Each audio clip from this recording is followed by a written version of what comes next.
For those of you who will be taking pharmacology as a course, here is another important topic which you really need to understand. In this tutorial, we're diving into an important class of drugs known as the anticoagulant, often called the blood thinners. We're simply going to explore what they are, how they work, and why they are so essential in medicine. Notice that anticoagulants are simply medication designed to prevent blood clots. Now I need you to imagine blood as a traffic system in your body. Notice that normally traffic flows smoothly, but sometimes traffic jams. And now we're basically talking about blood clot can form, which lead to serious blockage.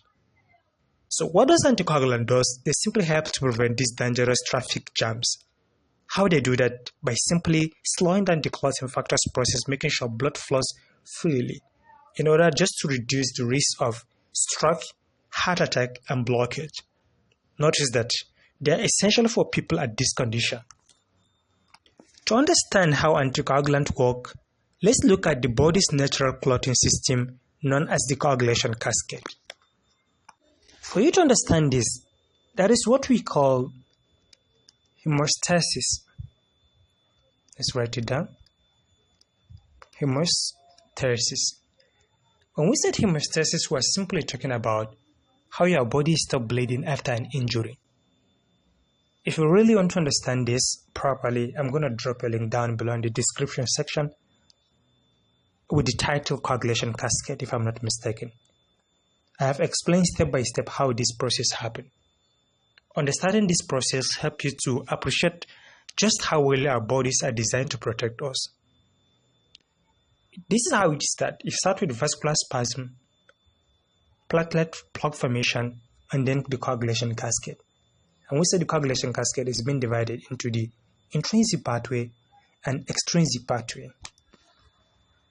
Notice that this cascade is simply a step-by-step recipe where specific protein called factors activate one another until a clot is formed. Now that we have understood about the extrinsic and intrinsic pathway, let's look at the type of anticoagulant. I will also give examples of common drugs in each category to make it clearer. The first we have is what we call the VCAS. You can just support it differently by writing the complete name, which is the vitamin K antagonist.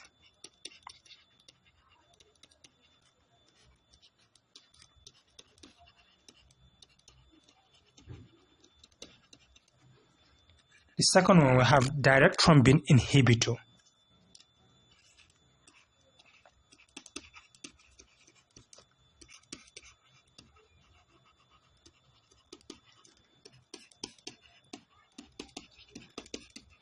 We also have direct factor 10 activated inhibitor. So notice that we call all these to be protein. They are in Roman numerals. We have factor, let's say factor 1, factor 2, factor 3, and here we have 4 and 5. So if this is factor 2, instead of 1, if this is factor 2, for it to be activated, we're going to write it at 2A. This is factor 2 and this is activated factor 2. If this is factor 10, this is going to be activated factor 10. So the third one which we have is direct factor 10 activated inhibitor. Direct factor 10 activated inhibitor. And if you could remember, anything inhibitor means to block an action. So next we have is the heparin, a low molecular weight heparin. We can just write it heparin. And let's just write it completely. Heparin and low molecular weight heparin. Let's start with the first one, which is VCAS, vitamin K antagonist. But before then, here is what I need you to understand. There is this thing which we call agonists, and we also have antagonists. Notice that when we said agonist, we're simply talking about a molecule that binds to receptors triggering a response mimicking the natural body's chemical. Basically, when we said agonist, this simply helps a reaction to happen. What about the antagonist? Antagonists are molecules that block or reduce a receptor's response opposing the body's natural chemical, meaning that the antagonist, they stop or slow down the reaction. So, in this case, we have vitamin K antagonist, meaning that we are looking for those drugs that block the action of vitamin K. So, where do we find vitamin K and what is vitamin K? Notice that we can obtain vitamin K mainly through dietary sources like green leafy vegetable oil, and fermented food. So, what is vitamin K? And what does it do in this case? Vitamin K plays a crucial role in the production of certain clotting factors that are essential for blood clot coagulation. The clotting factors produced with the help of vitamin K are factor 7, 9, 2, and 10. We have 2, we have 7, 9, and here we have factor 10. And in this case, if you could remember, we said we have the activated one. Here we have traced our factor 9, and here we have traced our factor 2, and here we have traced our factor 10, and here we traced our factor 7. In case you will find this maybe to be hard when it comes to the drugs, I also have a very short video, like it's more like a mnemonic, which I make for vitamin K antagonist drugs. So basically, when you give a patient a drug that is antagonist to vitamin K, it will simply stop the body from using vitamin K. And at the same time, it can also slow down the body's ability to form clots. What are the examples of those drugs? Remember, I will give you a short mnemonic also here.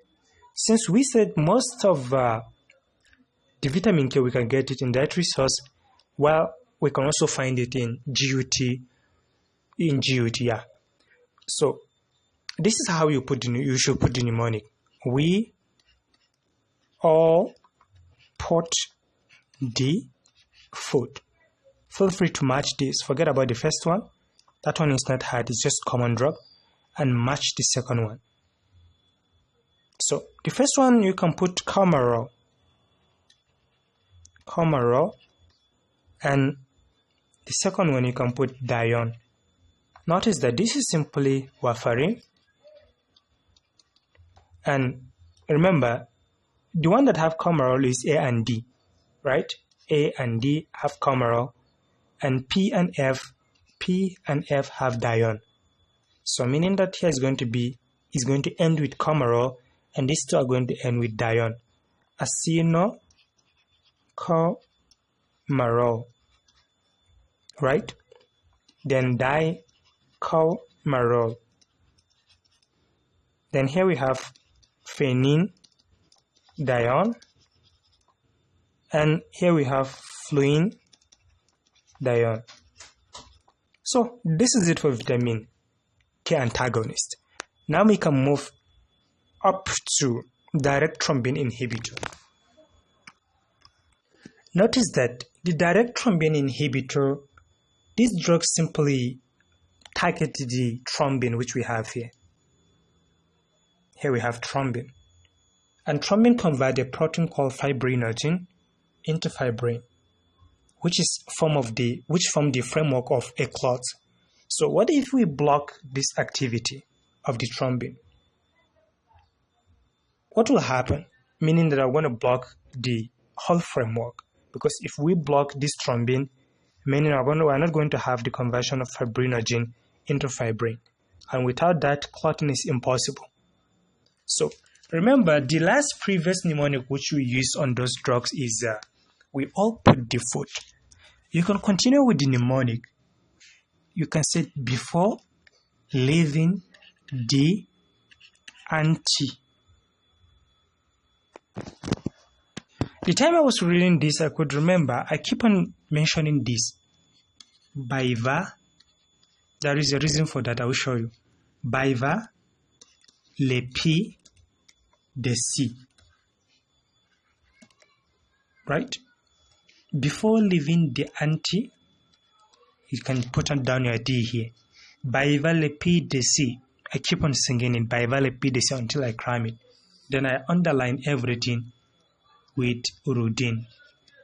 This is just a short form which you can remember this. So you can pick the first one.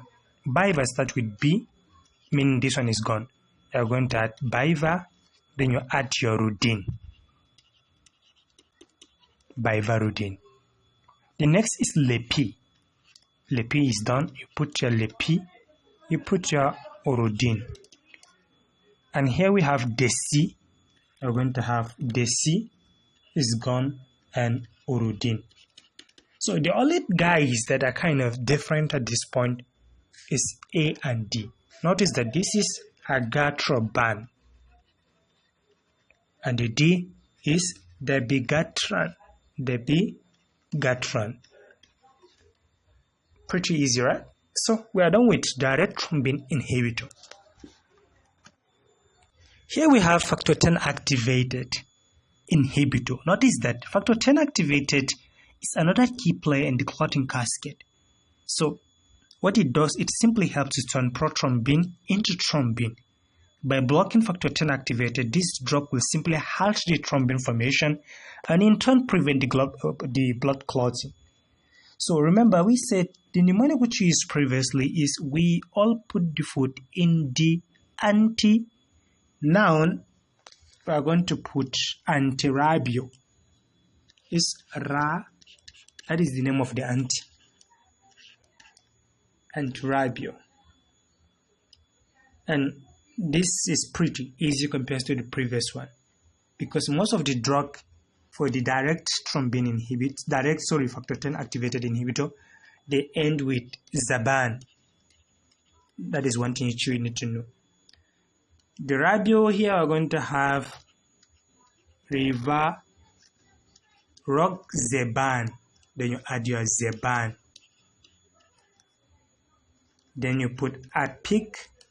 You add your Zaban. Here is going to be, if you have your friend Beatrice or a girlfriend, you're going to remember this easily. Beatrice. You put down your Zaban. If you are from Nigeria, Edo State, you easily remember this. Edo Zaban.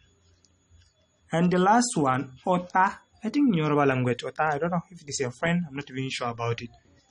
But Ota, something, a friend or an enemy, I don't know. Ota, Nick, Zaban. So this is it for this problem. The last but not the least, which I didn't talk about, is the heparin and low molecular weight heparin. I'm not going to go deep into that. Example of drugs in that we have things like heparin, which is the fourth one now. We have heparin. But if you need more, we have Enoxaparin. These two is okay. So this is it for this problem. I hope you really enjoy it and find it very easy and simple. Please, if you do me a favor, it is a favor, and click on the subscription button. Thank you for watching, and I would really like to see you next time. Bye. For those of you who will be taking pharmacology as a course, here is